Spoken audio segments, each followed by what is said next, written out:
V raziskavi, ki smo jo objavili v reviji Science, smo raziskovali, kako delujejo toksini patogenih mikroorganizmov, ki poškodujejo rastlinske celice in tkiva. Nekateri patogeni mikroorganizmi vsebujejo tako imenovane proteine NLP. To je ena velika proteinska družina, ki jo najdemo predvsem pri nekaterih patogenih mikroorganizmih. V članku zdaj opisujemo, katera molekula je tista, na katero se ti toksini prvi vežejo na rastlinsko celico. To je namreč ta prvi korak v procesu poškodb rastlinske celice. Razložili smo pa tudi eno zanimivo vprašanje, ki se je že zelo dolgo časa pojavljalo, namreč zakaj so ti toksini ravno delujejo samo na dvokaličnice, kot so na primer krompir, paradižnik, soja, ne pa tudi na nekatere enokaličnice, kot so na primer koruza, riž ali pa kakšna žita, pšenica recimo. In izkazalo se je potem, ko smo to raziskovali, da je razlog ravno v tej molekuli, na katero se te toksini vežejo. Ker smo zdaj opisali, na kakšen način se protein veže na ta lipid, je pa zdaj so tukaj odprta vrata za razvoj molekul, ki bi lahko zavirala delovanje teh toksičnih proteinov. Namreč zdaj lahko malo bolj načrtno, ker vemo, na kjer del molekule se veže, lahko malo bolj načrtno zdaj se lotimo načrtovanja, razvoja molekul, ki bi lahko služile potem kot potencialne fitofarmacevtska sredstva in bi izničevala toksično aktivnost teh molekul. Pri raziskavi sem od samega začetka že, in sicer moja naloga je bila iskanje tarče za protein NLP. Na začetku smo se precej časa ubadali s tem problemom, s tem izzivom.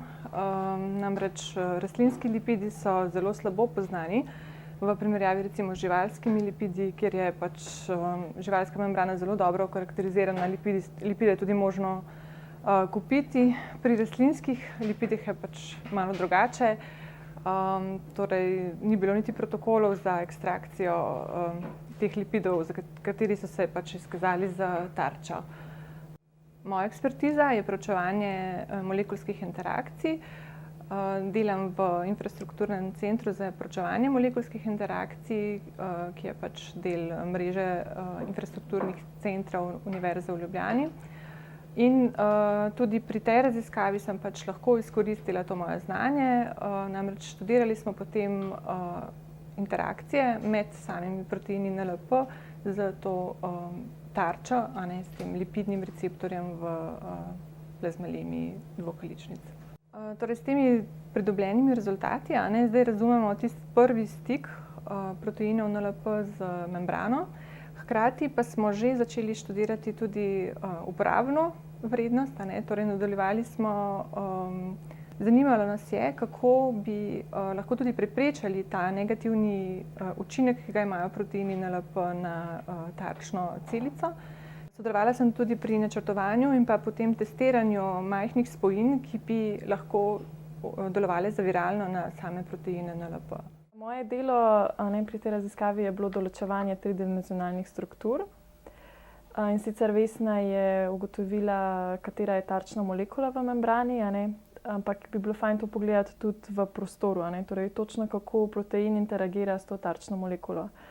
No, in pri tej raziskavi sem določila strukturo kompleksa. In na ta način, čisto na atomskem nivoju, lahko razložiš, kako proteini delujejo. In s tem smo tudi razjasnili recimo mehanizem delovanja teh proteinov, ki so toksični za rastlinske celice. Obstaja več načinov, s katerimi lahko določaš strukturo. Pri tej raziskavi smo se dotaknili X-žarkovne kristalografije. Tale X-žarkovna kristalografija je precej kompleksna metoda, pri kateri eksperimentalno določaš elektronsko gostoto. No, in potem v to elektronsko gostoto vstaviš model proteina, in potem v bistvu s tem ugotoviš točno, kje so kateri atomi v tridimenzionalnem prostoru. Že ko sem bila študentka biokemije, smo imeli eno predavanje, je prišel profesor Nenad Ban predavati, to je tak zelo poznan znanstvenik, strukturni biolog. in je pač na veliko razlagal o strukturi ribosoma. Ribosom je pač zelo pomemben za funkcioniranje celic, torej za proizvodnjo teh proteinov. Skratka, in on je točno na takih slikah točno razložil mehanizem delovanja čist v detajle. In seveda itak strukturami slik in to je veliko barvitosti zraven, in je tako malo umetniško vse skupaj pogojeno. In recimo to, da ti lahko razložiš nek proces na tak lep, artističen način, se mi zdi pač, to je bila moja motivacija, da se sploh ukvarjam s to strukturno biologijo. Ja, revija Science je ena od dveh najbolj pomembnih znanstvenih revij.